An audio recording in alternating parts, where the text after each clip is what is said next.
ہم اللہ کے اوپر ایمان رکھتے ہیں.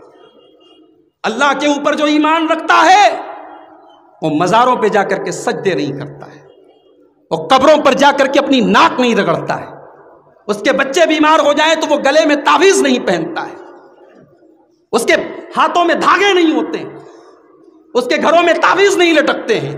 جو اللہ پر ایمان رکھتا ہے وہ اپنے نفع نقصان کا مالک اگر سمجھتا ہے تو اللہ. ابھی آج فیس بک کے اوپر ایک ویڈیو میں نے دیکھا, اور اللہ کی قسم میں ویڈیو دیکھ رہا تھا, حالانکہ اس کے اوپر کمنٹ کرنے والے مذاق اڑا رہے ہیں, ہنس رہے ہیں, مگر مجھے رونا آ رہا ہے کہ آج کیا دین کے جلسوں اور اسٹیج پر بیٹھ کر کے ایسی باتیں کہی جاتی. بیان کرنے والے مولانا صاحب بیان کر رہے ہیں, شیخ عبد القادر جیلانی پیران پیر, جن کو غوث اعظم بھی کہا جاتا ہے. غوث کے معنی مددگار, اعظم کے معنی سب سے بڑا. غوث اعظم سب سے بڑا مددگار. اب سوچو یہ اللہ کی کتنی بڑی توہین ہے. سب سے بڑا مددگار کون ہے؟ ہمارا ایمان تو یہی ہے کہ ہم جس کے لیے ایاک نعبد و ایاک نستعین کہتے ہیں وہی ہمارا غوث اعظم ہے, وہی ہماری مدد کرنے والا ہے. تقریر کرنے والا مولوی تقریر کر رہا ہے, غوث اعظم کی کرامت بیان کر رہا ہے, کہتا ہے لوگوں شیخ عبد القادر جیلانی کی کرامت یہ بھی تھی کہ وہ جس آدمی سے مصافحہ کر لیتے تھے اس دن اس آدمی کی موت نہیں ہوتی تھی. اس لیے صبح لمبی لائن لگتی تھی اور لوگ آ کر کے شیخ عبد القادر جیلانی سے مصافحہ کر لیا کرتے تھے تاکہ 24 گھنٹے زندگی کی گارنٹی مل جائے. ایک بڑھیا کا بچہ تھا, ایک لوتا بچہ. اس نے سوچا کہیں میرا بچہ مر نہ جائے. روزانہ وہ صبح اپنے بچے کو لے کر کے آتی تھی اور شیخ عبد القادر جیلانی سے اپنے بچے کو مصافحہ کرواتی تھی. اس کو ڈر تھا کہیں میرا بچہ مر نہ جائے, اکلوتا بچہ ہے. ایک دن مصافحہ کروا کے گھر پہنچی, بچہ اوپر برآمدے سے آنگن میں گر گیا, بچے کا انتقال ہو گیا. اس کو شیخ عبد القادر جیلانی کے اوپر اتنا ایمان تھا, اتنا عقیدہ تھا, اس کو یقین تھا میرے بچے نے صبح شیخ عبد القادر جیلانی سے مصافحہ کیا ہے, میرا بچہ مر نہیں سکتا ہے. اب یہ مولوی صاحب بیان کر رہے ہیں, میں آپ کو صرف نقل کر رہا ہوں, میں کاپی پیسٹ کر رہا ہوں. بچے کو لے کر کے بڑھیا آئی. اب مولوی صاحب بیان کر رہے ہیں کہ شیخ عبد القادر جیلانی کی ایک اور عادت تھی, مسجد میں بیٹھ کے تقریر کر رہے ہیں, درس دے رہے ہیں, سامنے پبلک بیٹھی ہوئی ہے, اچانک کہتے مر جاؤ اور سب مر جاتے تھے, پھر کہتے تھے زندہ ہو جاؤ, سب زندہ ہو جاتے تھے. جب بڑھیا پہنچی شیخ عبد القادر جیلانی نے کہا مر جاؤ, اب سب لوگ وہاں پہ مرے ہوئے لیٹے. بڑھیا نے چپکے سے اپنے بچے کو بھی ان لوگوں کے بیچ میں لٹا دیا. اس کو اتنا بھروسہ تھا شیخ عبد القادر جیلانی کے اوپر کہ اب شیخ عبد القادر جیلانی جب یہ کہیں گے اٹھ جاؤ تو سارے لوگوں کے ساتھ میرا بچہ بھی اٹھ جائے گا. جب شیخ عبد القادر جیلانی نے کہا اٹھ جاؤ, سب لوگ اٹھ گئے, بچہ نہیں اٹھا. بڑھیا آئی, کہنے لگی پیران پیر صاحب میرا بچہ مر گیا ہے اور اسے آپ کو زندہ کرنا ہے, کیونکہ یہ آپ سے مصافحہ کر کے گیا تھا, اور ابھی میں لے کر کے آئی تو میں آپ کے جتنے سامنے آپ کے پبلک بیٹھی تھی, آپ نے کہا مر جاؤ, میں نے اپنے بچے کو بھی ان کے بیچ میں لٹا دیا, سب زندہ ہو گئے, میرا بچہ ابھی تک زندہ نہیں ہوا. شیخ عبد القادر جیلانی نے کہا تیرا بچہ اگر میرے کہنے پر مرا ہوتا تو زندہ ہو جاتا, وہ میرے کہنے پہ نہیں مرا ہے. اب بڑھیا ضد کرنے لگی میرا اکلوتا بچہ ہے اور آپ سے مصافحہ کر کے گیا ہے, آپ کو زندہ کرنا پڑے گا. شیخ عبد القادر جیلانی نے ہوا میں ایسے ہاتھ کیا اور جھٹکے سے اپنا ہاتھ کھینچا, بچہ زندہ ہو. اب جتنے مرید وہاں بیٹھے تھے انہوں نے کہا شیخ صاحب یہ آپ نے ہاتھ جھٹکے سے کیا, آخر کیا کیا آپ نے؟ کہا کہ اسرائیل جو روح کو قبض کرنے والا فرشتہ ہے وہ روحوں کو لے کر کے جا رہا تھا, میں نے جھٹکے سے تمام روحوں کو نکال دیا.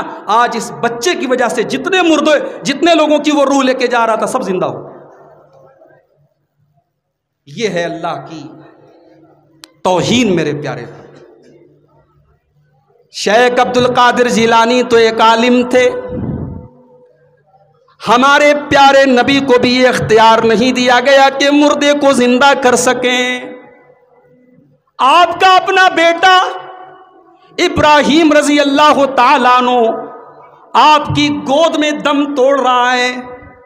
آپ کے بیٹے کی سانسیں اکھڑ رہی ہیں، اس کے دل کی دھڑکن رک رہی ہے، اس کی نبض ٹوٹ رہی ہے.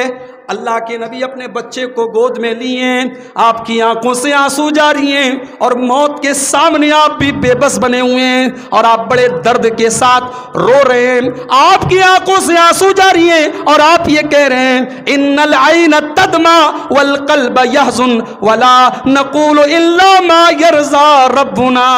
اے میرے بچے ابراہیم، تیرے باپ کی آنکھوں سے آنسو بہ رہے ہیں، تیرے باپ کا دل غمگین ہے، تیرے باپ کا دل اداس ہے، تیرا باپ تیرے جانے سے دکھی ہے، مگر تیرے باپ کی زبان سے آج کوئی ایسا جملہ نہ نکلے گا جس سے تیرے باپ کا رب ناراض ہو جائے، تیرا اللہ ناراض ہو جائے. اے میرے بچے، تیرا باپ بھی تجھے آج موت سے نہیں بچا سکتا.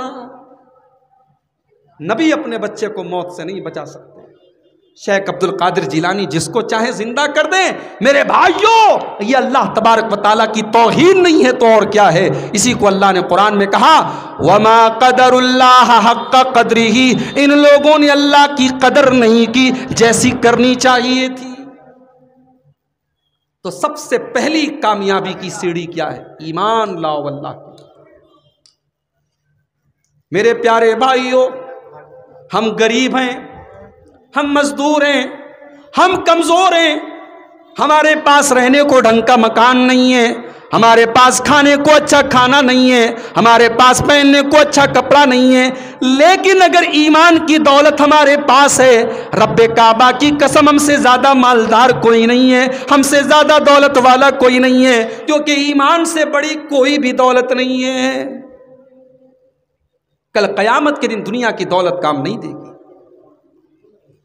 کل قیامت کے دن ایک بندہ آئے گا، وہ اللہ کی بارگاہ میں زمین بھر کے سونا دینے کی کوشش کرے گا، زمین بھر کے سونا دے گا اور کہے گا اے اللہ تو مجھے جہنم کے عذاب سے بچا لے. اللہ فرماتا ہے ما تقبل من احدہم، تو زمین بھر کے سونا تو لایا ہے مگر ایمان تیرے پاس نہیں ہے، تو ایمان لے کر کے نہیں آیا ہے.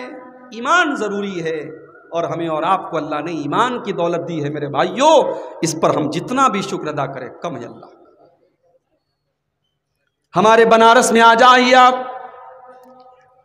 ہزاروں کلومیٹر دور سے لوگ بنارس آتے ہیں، ان کی آستھا ہے، ان کا عقیدہ ہے، میں اس پر کوئی ٹپڑی نہیں کر سکتا.